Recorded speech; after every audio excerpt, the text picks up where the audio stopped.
current product in enhancing its life cycle versus introduction of a new product? Yeah.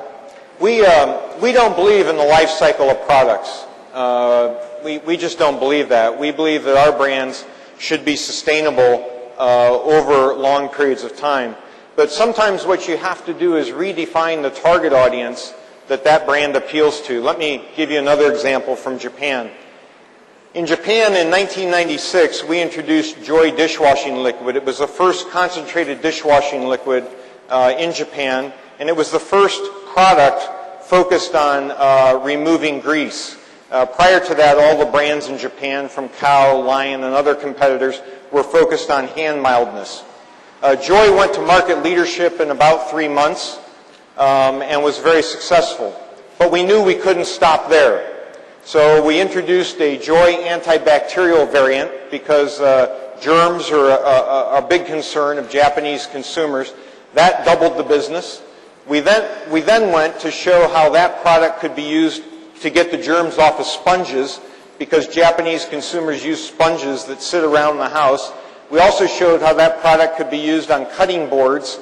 We also introduced other fragrances. So you can get the idea. You have to keep reinvigorating the brand, keep redefining the target audience in order to keep the brand growing over a long period of time and making it relevant to improving the lives of the consumers in that geography.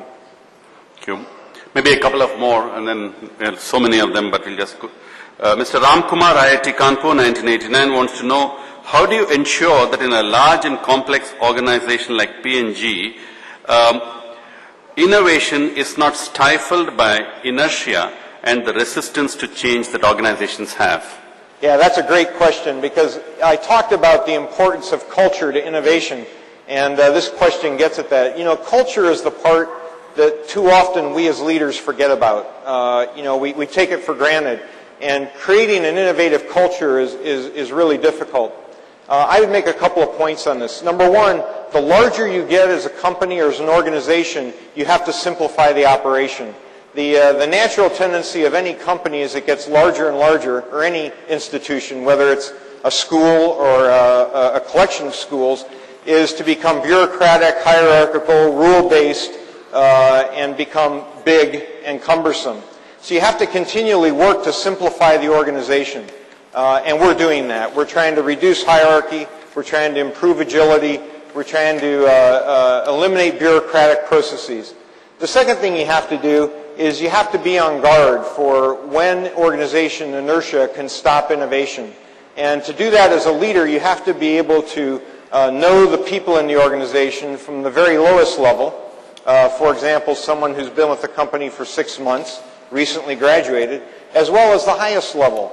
And you have to constantly be on guard to make sure that bureaucracy, inertia, momentum is not getting in the way of innovation. One of the ways we do that is simply by saying we are going to be an innovative company.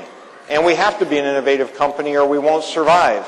That in and of itself, tied to our purpose of improving lives, inspires the right behavior. The last question. This is from Rahul Pal, IIT Roorkee, 96 batch. I have read P&G CEO's book, Game Changer.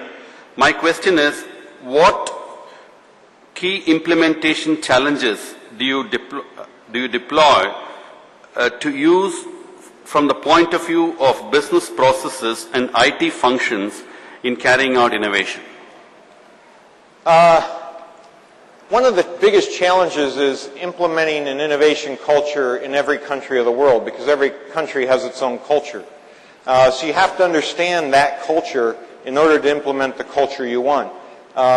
Take education, for example. Some countries in the world, the education process is about rote learning. It's not about creativity or innovation.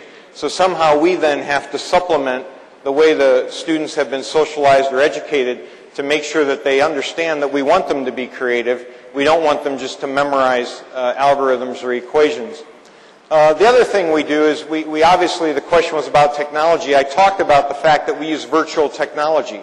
We have ways of designing whole products virtually and never even doing the bench testing, never doing even trials in plants. we can do it just using virtual technology.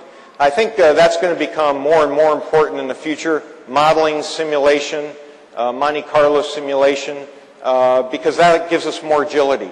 And that way we don't need as many people. We can become more productive in designing products. Those are just two examples.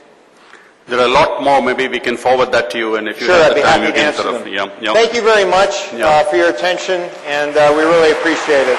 Have a great weekend. We're not letting you go. We want you, there are a couple of Innovation Design Awards which we'd like you to present, if you don't mind. Love to do that. Sharat, can you come?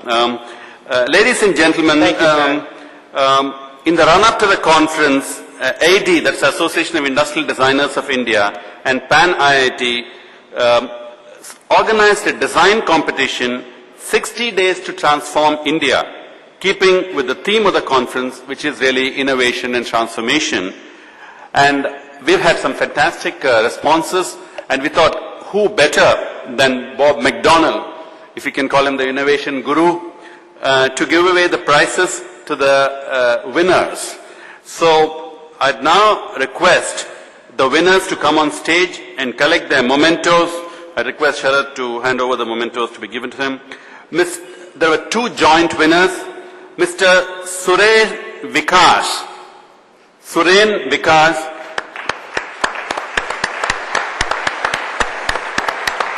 his design, useful products from Tetra Pak waste.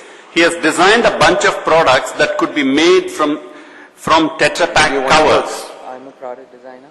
Great, come work for us. For sure. This is actually a concept that I was trying to use to I also request like the daily juice we drink. It's wonderful. his design was useful products from Tetra Pak waste. PNG may find it useful. Yes. I asked him if he would like a job. Yes. Mr. Abhishek Prasad for his design electronic LPG cooking system. He has designed a cooker that could run on electricity rather than LPG. Yeah. Abhishek's not with us, but his award will be collected by Vinay from AIDI. So I'd request Suresh and Vinay to collect the awards from Bob McDonald. Congratulations. Let's take a look at this. This is really beautiful. Congratulations. Where do you want to work? Yeah, contact us. We'd love to hear from you. Now I request Sharat to give a small memento to our speaker and then to propose a word of thanks. It's great to be with you. Anytime. Thank you. Thank you so much. Just wanted to show you this. Yeah. Get the camera. I don't know if the camera can show a picture of this.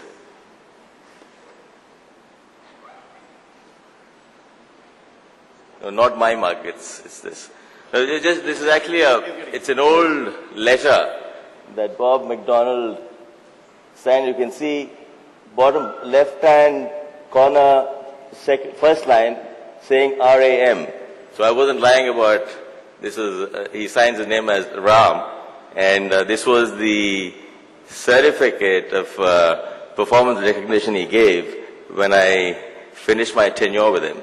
And I just keep it, and I was trying to give this to him as an award too. No, I'm just going to keep it. I'm going to give it to you. No, don't. I want you to keep it. Yeah. Thank you very much. It's been great to be with you.